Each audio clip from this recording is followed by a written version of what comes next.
Doctora Mirta González de Caballero está postulada al edicto 10 del año 2018.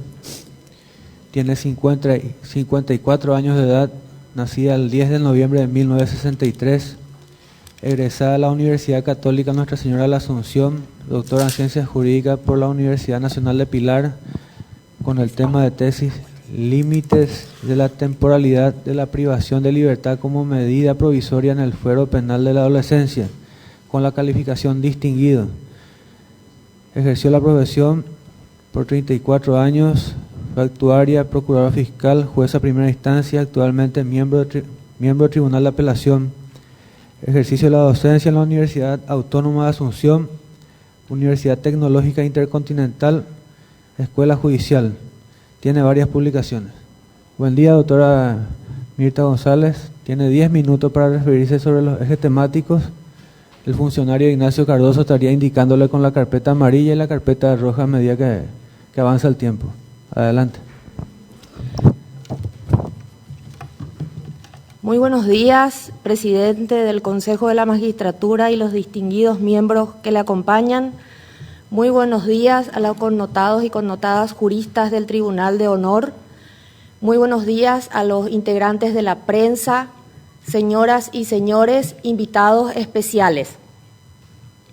En primer lugar, quiero aclarar que mi alocución no versará prácticamente en el sentido cronológico de los ejes temáticos que había propuesto el Consejo de la Magistratura, esto es, respecto al rol del Poder Judicial en un Estado de Derecho, su percepción acerca de la administración de justicia, la independencia del Poder Judicial y su autonomía presupuestaria, y su propuesta relacionada a su compromiso personal.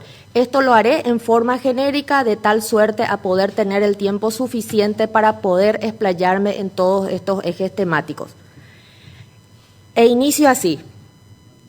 En el momento en que en la intimidad de nuestros pensamientos o discutiendo con seres queridos decidimos postular a un cargo tan relevante para la República, consideramos la enorme responsabilidad que dicho cargo significa, más aún en nuestros días en que las exigencias y expectativas sociales son tan altas. Existe un común sentir de que este proceso de renovación de la Corte debe marcar una diferencia y que todos debemos estar a la altura. Quisiera concentrarme en el tiempo que se me ha otorgado en manifestar que siento que puedo aportar a las necesidades actuales de la Administración de Justicia, y esto es mi compromiso de vida con los grupos más vulnerables de nuestra sociedad. Siempre he luchado lealmente por la aplicación justa del derecho, pero también por la necesidad de que la justicia tenga una aplicación humanista que reconozca las necesidades reales y trate de equilibrar las desigualdades. Mi vida profesional al servicio judicial ya cumple 34 años, iniciándome como dactilógrafa, luego actuaria en la jurisdicción civil, procuradora fiscal de la Fiscalía General del Estado, juez de primera instancia multifueros de la ciudad de Caacupé y desde el año 2002 hasta la fecha, miembro del Tribunal Penal de la Adolescencia, durante el periodo que ocupé también interinamente las funciones de miembro del Tribunal Penal Tercera Sala de Asunción durante 5 años. Igualmente en estos años he tenido una activa participación en el gremio de jueces y especialmente he asumido un compromiso serio y constante con las posibilidades de acceso a la justicia, a la protección de la niñez, de los adultos mayores, de las mujeres, discapacitados y pueblos originarios. Reivindico como una necesidad de nuestros tiempos el lugar y el papel de la mujer en la construcción de un poder judicial transparente y eficiente que apueste al talento y destierre el favor. En especial, creo y he luchado en la defensa del espacio de la sensibilidad de la mujer en la justicia, sin privilegios, pero sin discriminación. La visión femenina, La experiencia de ser, además de magistrada, madre de 3 hijos, esposa y orgullosa abuela, gestionadora de un hogar, otorga un enfoque y una sensibilidad distinta a la magistrada frente a las necesidades de los excluidos, la de nuestros niños, abuelos y grupos más vulnerables de la sociedad. El sostener la necesidad de estos espacios para todas las visiones lo han entendido quienes conforman hoy tribunales superiores de países más desarrollados. La Corte Suprema debe representar también distintas visiones de la sociedad y de las interpretaciones y escuelas de derecho que la rigen. Este equilibrio permitirá a la Corte poder transmitir en sus sentencias las necesidades de la sociedad, sin adoptar banderas extremas ni ideologías absolutas, como magníficamente ya lo ha expresado un brillante juez. Dejar que el tiempo modere las pasiones y asiente los principios es la mejor escuela que un magistrado puede seguir. He dicho que mi trabajo da muestras de este compromiso y la verdad sea dicha, mucho trabajo espera a quienes accedan a tan alta función. La justicia está muy desprestigiada, atada a formas del pasado, excesivamente burocrática. Es necesario con urgencia romper paradigmas, comprometerse a eliminar la extrema lentitud, la morosidad, la endémica falta de transparencia y el secretismo que facilitan y hasta alientan la corrupción. Es necesario avanzar a paso firme en desterrar estas prácticas y materializar el principio de la tutela judicial efectiva, que además de un mandato constitucional es una exigencia que nace de la visión humana de la justicia. Salta a la vista la difícil misión que significa una auténtica reconstrucción del Poder Judicial, que implica el compromiso de cada uno de sus integrantes, de los abogados, de los gremios y los órganos políticos que deben comprometerse en la selección de los mejores y garantizar la independencia del Poder Judicial. Debemos ser eficientes, pero también prudentes, y en todos los casos transmitir que las sentencias que dictamos son el producto de nuestra sincera visión del derecho, sin influencias externas. Debemos tener valentía, no solamente para reclamar, sino para ejercer el cargo con independencia, y aun cuando ello signifique no siempre adoptar la decisión más popular.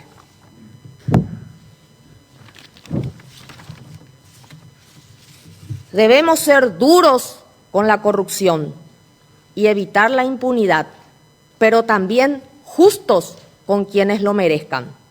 Debemos ser abiertos a la prensa y el debate ciudadano, pero tampoco confundir transparencia con mediatización. Debemos propiciar la utilización de medios alternativos de solución de conflictos a través de la mediación, la justicia restaurativa, a fin de desconcentrar la función judicial. Es necesario una optimización de los recursos administrativos y direccionarlos fundamentalmente a los jueces y sus recursos humanos. Hay que dotar a los jueces de lo necesario para exigirles lo máximo. En este sentido, la capacitación debe ser permanente, de nivel y aprovechar las ventajas de la tecnología. Por su parte, la Corte Suprema debe integrarse activamente a la sociedad mediante mesas abiertas, debates y participación ciudadana a través de gremios, asociaciones civiles que sirvan de control efectivo de que las medidas adoptadas son realmente eficientes.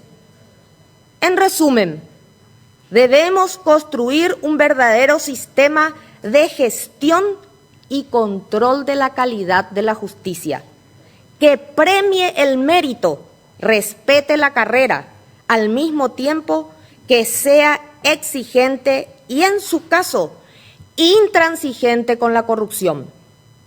Los desafíos de los ministros o las ministras entrantes para la construcción de este sistema son enormes. En mi caso, al menos, creo modestamente que mi trayectoria como magistrada ha dado muestras de estar comprometida con el cambio y de impulsarlo dentro de las posibilidades de mi cargo. En otras palabras, no se trata de promesas, sino que muestro el trabajo que ya he venido realizando y creo estar a la altura de las exigencias y responsabilidades que la República necesita. Estoy convencida de que entre todas y todos podemos construir un gran poder judicial que sea orgullo de la República. Algunos dirán que es un sueño, pero recordemos las palabras de un sabio hombre. Tengo un sueño, un solo sueño, seguir soñando, soñar con la libertad, soñar con la justicia, soñar con la igualdad, hasta que ojalá ya no tengamos necesidad de soñarlas. Martin Luther King, muchas gracias. Muy bien, doctora. Tiene la palabra los miembros del Tribunal de Honor. El doctor Luis Fernando Sosa Centurión. Buen día, doctora. Buenos días, estimado doctor. Usted hizo una relación genérica de los puntos de los ejes temáticos del Consejo de la Magistratura en base a su experiencia, pero parafraseando las expresiones del doctor Raúl Sapena Brugada, usted en la Corte llega y tiene que tomar resoluciones puntualmente, que tiene ya los problemas, la morosidad judicial, etcétera, etcétera. Nos gustaría escuchar puntualmente su compromiso con los derechos humanos, los principios de la democracia, con la enunciación de un Estado social de derecho y no simplemente con un Estado de derecho. En fin, puntualmente, ¿qué usted estaría haciendo ya como miembro de la Corte Suprema de Justicia? Muchas gracias por su pregunta, profesor, y muy atinente, por cierto. La visión y la situación del Estado de Derecho de la República del Paraguay, social de derecho, como bien usted lo dijo, se refleja en el respeto a los derechos humanos. Hoy en día la justicia del siglo XXI requiere que el juez no solamente esté atado a su despacho, que esté, ¿verdad?, ayornado a los tiempos y a los cambios que ocurren en la sociedad y en el mundo. Tiene que utilizar la tecnología, tiene que capacitarse y tiene que, por sobre todo, cumplir lo que manda la Constitución y las leyes. En definitiva, el Estado social de derecho refleja justamente el Estado que se precia de democrático, es fiel cumplidor de los pactos internacionales y de los instrumentos internacionales ratificados por ley y que conforman nuestro derecho positivo nacional. En ese sentido, sabemos que la Constitución Nacional ocupa la Carta Magna el primer lugar en el orden de prelación, luego están los pactos internacionales y las leyes. También, hoy en día, la doctrina muy utilizada es el control de convencionalidad, vale decir, esta doctrina que fue una inspiración de la Corte Interamericana de Derechos Humanos para hacer justamente valer y hacer efectiva la tutela jurisdiccional por parte del Poder Judicial, hacer cumplir los pactos internacionales no solamente en lo que hace a políticas públicas, sino que también sentarlos en los fallos judiciales. En materia de niñez tenemos la Convención Internacional sobre los Derechos del Niño. En materia de defensa de la mujer tenemos los instrumentos de CEDAW que conforman o reflejan la no discriminación de la mujer, y también Belén do Pará, que hace a la defensa de toda violencia contra la mujer. Entonces, justamente este control de convencionalidad es a los efectos de que el Estado y los órganos del Poder Judicial hoy en día ya no pueden argumentar sus fallos en el sentido de que no existe una ley interna que lo refleje. Hoy en día el Estado, el derecho ha avanzado. Hay cuestiones como la filiación in vitro, ¿verdad? Y otras que también forman parte de la concepción y el derecho a la vida. Sin embargo, nosotros no tenemos regulación alguna. Muchas gracias, doctor. Tiene la palabra la doctora María Angélica Calvo. Doctora, ¿qué haría usted en el ámbito civil para disminuir la mora judicial? Bueno, en primer lugar, que existe ya un proyecto de Código Procesal General, que es lo que tenemos que poner al debate nuevamente para ver si eso puede eventualmente otorgar mejoras y erradicar la lentitud y la morosidad.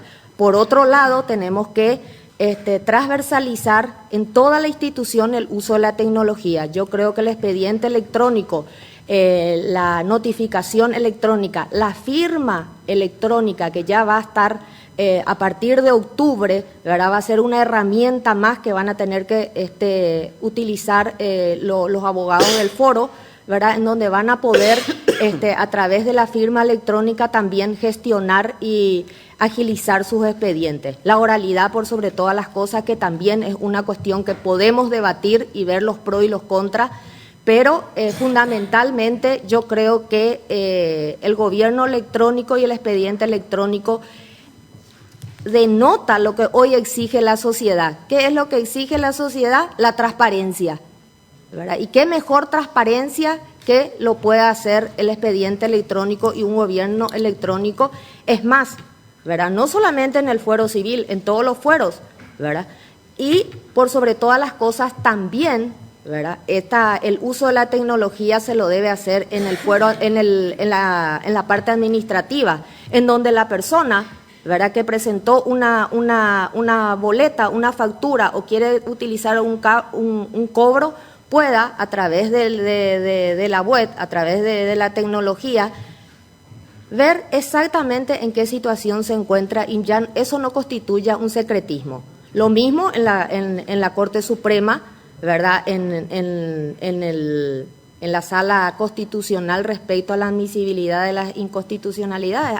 Hubo un proyecto en aquel entonces, como Su Excelencia, el ministro Zapena, ya había pretendido implementar, ¿verdad?, una secretaría de admisibilidad, y que esté dotada de la suficiente transparencia y tecnología, de tal suerte a que si esa acción fue admitida o en qué ministro tiene en su poder, ¿verdad? Porque hoy en día eso es lo que él reclama al abogado. ¿Dónde está mi expediente? Y en secretaría le dice, no, está para voto. Sí, pero ¿voto de quién? ¿Verdad? No, pero eso no le podemos decir. ¿Y por qué? Tiene todo el derecho el profesional, ¿verdad?, y el que es parte en el proceso, saber dónde y en qué estado está su expediente. Gracias. Muchas gracias, doctora. Tiene la palabra la doctora Amparo Samaniego, viuda de Pacielo. ¿Cómo está, doctora? Buenos días. Prácticamente con la pregunta del doctor Sí, señor. Sosa ya se evacuó gran parte de mi inquietud, ¿verdad? Usted inició su exposición diciendo que aplica una justicia humanista. En el capítulo 4, la Constitución, en su artículo 54, le estoy haciendo la pregunta porque es su fuero. ¿Cómo no? Sí. En el artículo 54 se termina diciendo: los derechos del niño en casos de conflicto tienen carácter prevaleciente. Y también recién se remitió al control de constitucionalidad.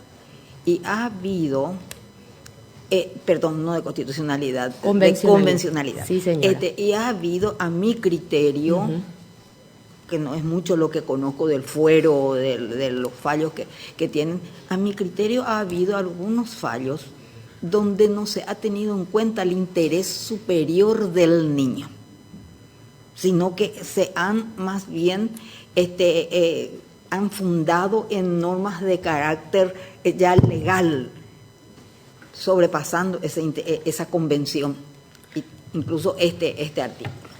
Asimismo, el interés superior del niño proviene de los pactos internacionales y específicamente la Convención Internacional sobre los Derechos del Niño, de una doctrina que se llama Doctrina de la Protección Integral. Es integral la visión, la defensa de los derechos del niño.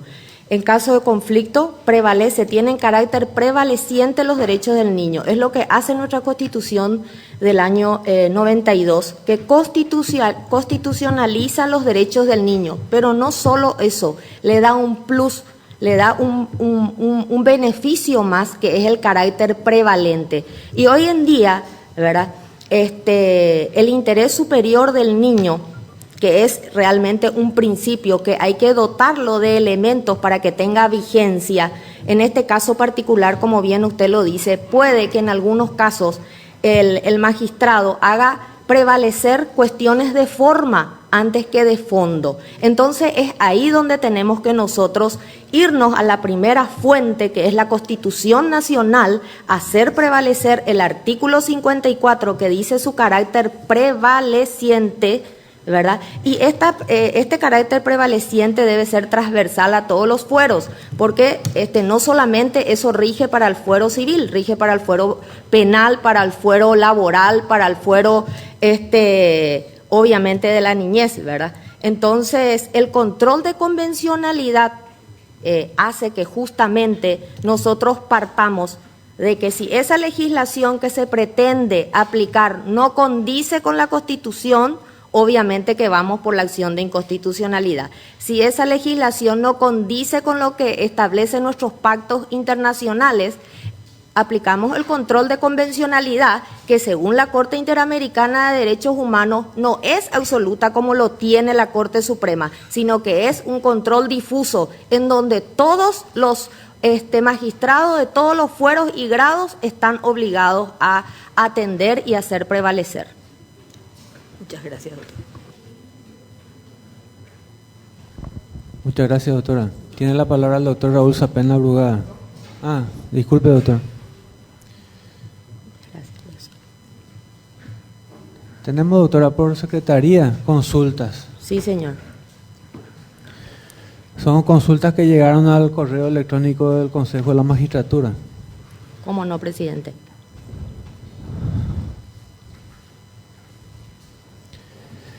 ¿Puede explicarnos usted si el acto de apertura de juicio oral es inapelable, según lo establece el artículo 461 del Código Procesal Penal?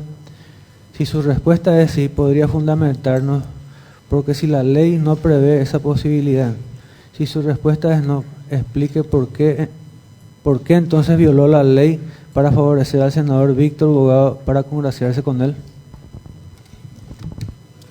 Bueno, en primer lugar, si bien es cierto, el auto de apertura establece el Código Procesal Penal, ¿verdad?, que resulta inapelable. No obstante, si esa resolución fue producto de una irregular aplicación de la ley, nosotros como tribunal, y en este caso particular, al caso que usted se refiere, obviamente que las resoluciones dictadas luego de las sentencias deben ser inmediatamente.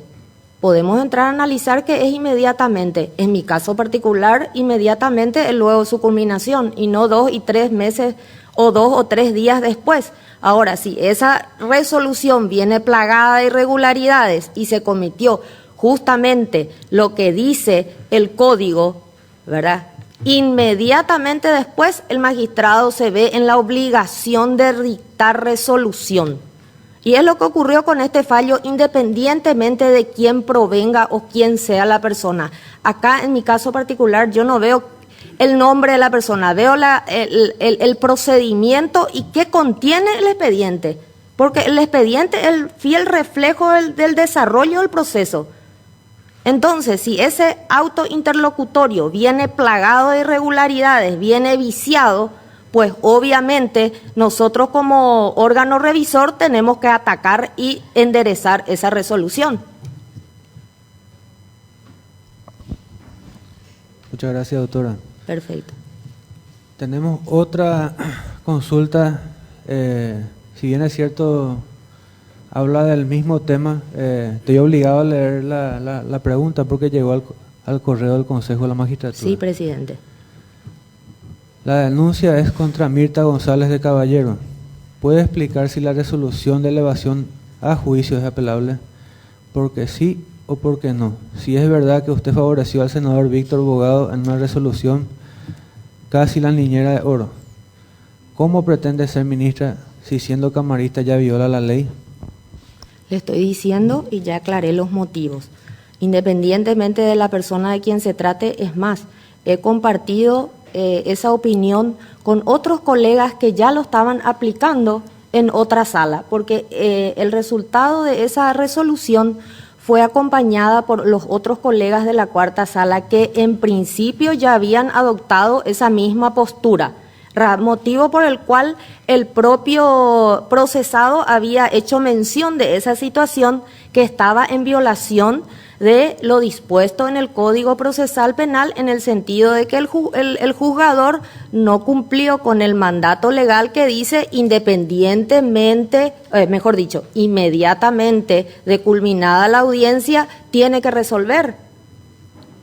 Entonces, ese fue el motivo del fallo, por qué se anuló ese auto interlocutorio. No quiere decir que mediante ese fallo se dejó de procesar o se declaró la absolución o el sobreseimiento, de ninguna manera. Fue un acto viciado y que la Cámara tiene la obligación de enderezarlo. Es simplemente lo que hice. Y estoy convencida de que mi actuar siempre es ajustado a derecho. Muchas gracias, doctora. Tenemos consulta de auditorio, doctora. ¿Qué acciones piensa implementar para revertir el corporativismo que evidencia hoy la Corte Suprema de Justicia al no suspender a los jueces a pedido del jurado de enjuiciamiento de magistrados y que incluso invade la competencia de este órgano constitucional? Muy interesante esa pregunta, y en ese sentido tenemos que aclarar que la propia Corte Suprema de Justicia, el Poder Judicial, cuenta con direcciones de disciplinarias, ¿verdad? Y en ese sentido, yo creo que ante el pedido de el jurado de enjuiciamiento de la suspensión de magistrados, sería importante también tener en cuenta su accionar y su gestión dentro del Poder Judicial. Eso no significa, ¿verdad?, que habiendo representantes del Poder Judicial en el mismo jurado, ya eso no se pueda trabajar conjuntamente de tal manera a que pueda ser ya una solución inmediata. Si el jurado considera de que tal o cual juez ha caído en alguna irregularidad, vale decir, se presume su mal desempeño, entonces sería importante entonces que los integrantes de la Corte Suprema y más todavía los representantes establezcan mesas de diálogo y mesas de trabajo a los efectos de poder ir zanjando esas situaciones y poder trabajar mancomunadamente. Muchas gracias, doctora. Antes de continuar, destacamos la presencia del senador nacional Juan Bartolomé Ancho Ramírez. Tenemos por secretaría, doctora, publicaciones que hacen referencia a su persona. Ante sospecha de mal desempeño, el jurado indaga a jueces y a camaristas. Por un posible mal desempeño de funciones, el jurado indaga a la jueza Leticia Fracci y a los camaristas Mirta González de Caballero y a Darío Estigarribia. Los magistrados prescribieron el proceso al exgobernador del presidente Valle, Eugenio Escobar Catebeque, por una feroz tragada. La jueza y los camaristas dejaron sin efecto la condena de 2 años y 6 meses de cárcel que se impuso en un juicio oral a Escobar Catebeque por un perjuicio de 1.400 millones a la gobernación de Ayes. Como antecedentes del caso se cuenta con el acuerdo de sentencia número 920 del 28 de diciembre del 2009, en que los ministros de la Corte, Alicia Pucheta y Miguel Óscar Bajac, y la camarista Natividad Mesa, fueron categóricos en afirmar que la condena de 2 años y 6 meses impuesta a Escobar Catebek en un juicio oral está firme. Sobre eso versa la crónica de la publicación, doctora. Si bien es cierto, lo tiene por contestado por escrito, si le gustaría referirse a la ciudadanía. Pero con mucho gusto, presidente. Justamente esa es una crónica que data de esa época que usted ya había mencionado, creo que es del 2013.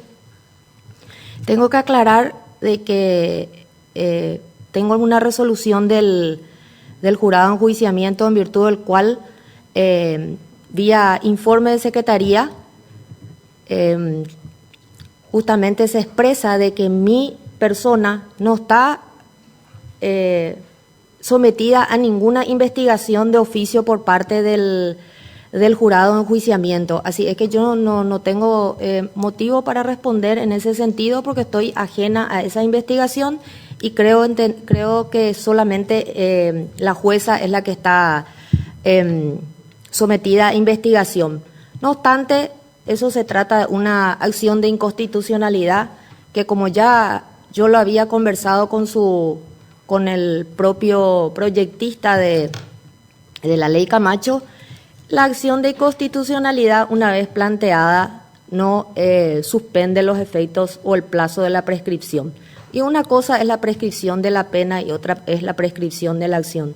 Yo creo que en ese sentido tenemos que ahondar un poquito más, pero de todos modos quiero, ante la opinión pública y de la sociedad, comunicar de que yo no fui objeto de investigación alguna por ese fallo. Muchas gracias, doctora. Como referencia también queremos comentar que la doctora tiene varias notas de apoyo a través de Secretaría. Muchas gracias. Tienen la palabra los miembros del Consejo de la Magistratura. Doctor Cristian Kriskovich. Buen día, doctora. Buenos días. Se vio con buenos ojos el hecho de que la Corte Suprema de Justicia, a través de fallos judiciales, abriera la función pública, la administración pública a la transparencia. A partir de esas resoluciones justamente se crea la ley de transparencia, pero a la vez se critica a la Corte que ella misma no está abierta a la transparencia. ¿Qué decisiones tomaría en ese sentido en la Corte Suprema de Justicia para transparentarla aún más? Bueno, hay que reconocer que uno de los puntos positivos justamente de la Corte Suprema es haber dado lugar en realidad a la ley de transparencia. Y en mi caso particular, a través de la Asociación de Jueces del Paraguay ya hemos firmado y estamos contestes de que nuestras declaraciones juradas deben ser abiertas, transparentes y visualizadas por la sociedad en general, a los efectos de poder transmitir y nuestra situación actual de cómo estamos y cómo pretendemos llegar a la Corte Suprema. Y por otro lado, llegando a la Corte Suprema, yo creo que es un deber también de la Corte Suprema, si tanto ha instalado y ha promulgado y ha dado pie a la transparencia, yo creo que es momento de ponerlo en práctica y no solamente tener una vigencia legal la transparencia, sino que una vigencia real y palpable, y tiene que abrirse a la Contraloría General y transparentar su gestión. De hecho, en mi caso particular, considero de que una de las propuestas podría ser justamente eso, que no solamente se visualice la situación del expediente a través de la admisibilidad, sino que la Corte Suprema tenga un sistema en virtud del cual el justiciable sepa en qué despacho, con qué ministro y en qué situación se encuentra, tanto su acción de inconstitucionalidad, casación, revisión o cualquier recurso que se interponga o excepción que se interponga contra ella. Transparencia en primer lugar, doctor. Muchas gracias, doctor. Tiene la palabra el doctor Carlos Cabrera. Buenos días, doctora. Buenos días, doctor. Está en discusión a nivel regional prácticamente todo este tema de los derechos a la vida. Nosotros tenemos consagrado esto en la Constitución Nacional, pero como está en pleno debate, ¿cuál sería su postura personal con respecto a este aspecto y en especial el aborto? Bueno, yo estoy en contra de la despenalización del aborto. De hecho, soy pro vida a ultranza. Justamente en un caso particular se planteó un amparo por una fecundación in vitro que se había realizado, en donde en principio una de las partes, en este caso el varón, había dado su consentimiento para realizarlo. Se produjo la unión in vitro, ¿verdad? Estando el embrión en proceso de congelamiento, se niega a que termine ese tratamiento, se introduzca en el útero de la mujer para que pueda desarrollarse justamente esa vida. Y eso es justamente lo que hoy el juez tiene que ayornarse. El juez del siglo XXI tiene que ser un juez humanista, un juez pro vida, un juez que defienda los derechos fundamentales de las personas. Y en este caso en particular, vida ya es desde el momento en que se forma o se da la unión correspondiente del esperma, ¿verdad?, y el embrión de la mujer. Entonces podemos ya a partir de ahí decir de que es vida. Ya no se puede, ¿verdad?, proceder y dejar en manos de los médicos que decidan si es que va a continuar o no ese tratamiento. Ese tratamiento tiene que continuar. Ya es un embrión, ya es vida. Muchas gracias, doctor. Tiene la palabra el diputado nacional Roberto González. Muy buenos días, doctora. Buenos días.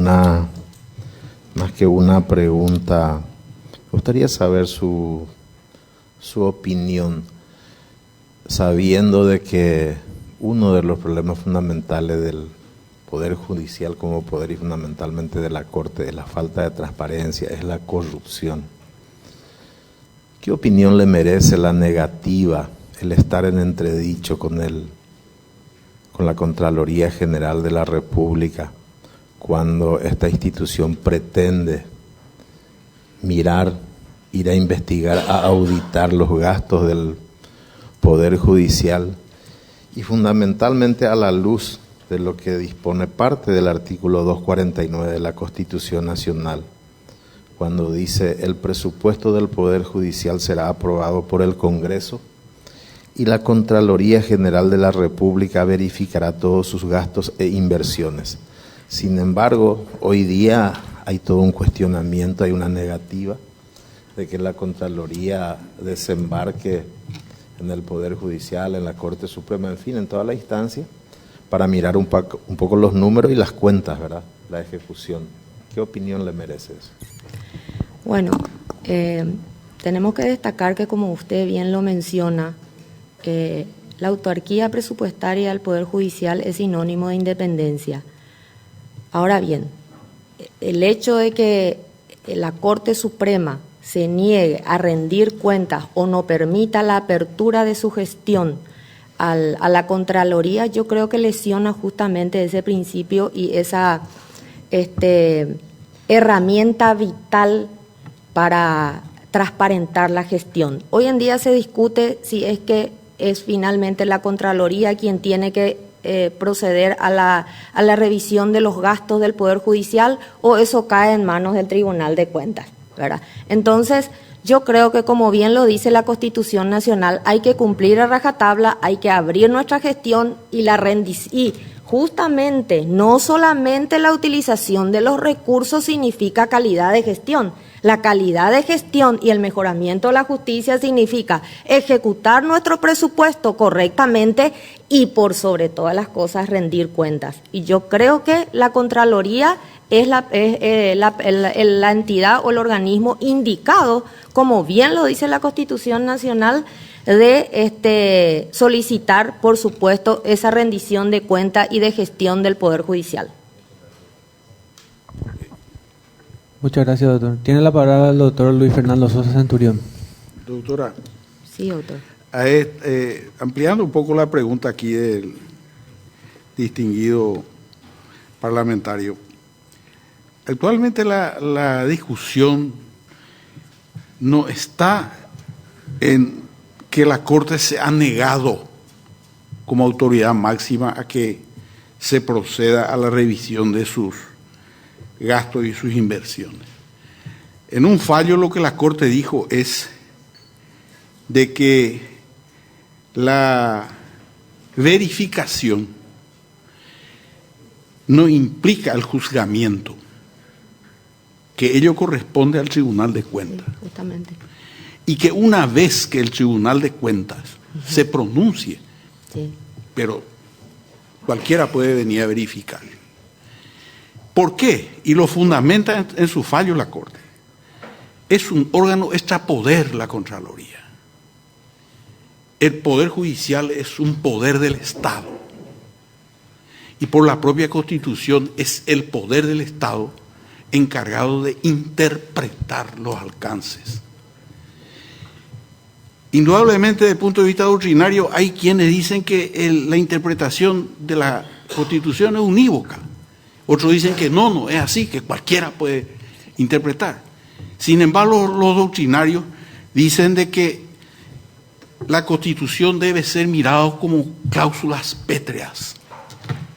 Alguna ley debe ser suprema, como dice la Constitución.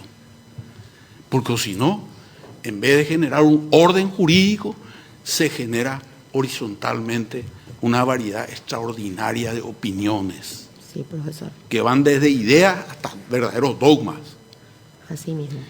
Eso es lo que, por sí o no, queremos escuchar.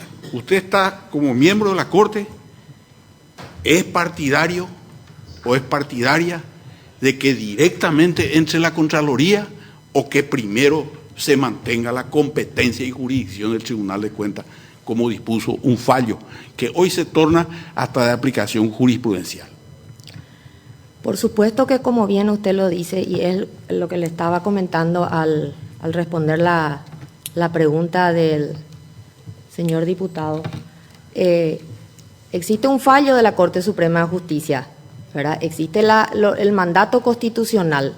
En ese momento y en ese fallo al que usted hace referencia, la Corte Suprema dice, bueno, en tanto en cuanto nosotros le tenemos al Tribunal de Cuentas, para que justamente la discusión es, el Tribunal de Cuentas es el que somete a juzgamiento la gestión del Poder Judicial, y la Contraloría es la que hace, es revisar las cuentas y si hizo en forma, ¿verdad?, la aplicación de su presupuesto. Gracias. Muchas gracias, doctor. Doctora, con esto terminamos su exposición. Muchas gracias. Muchísimas gracias.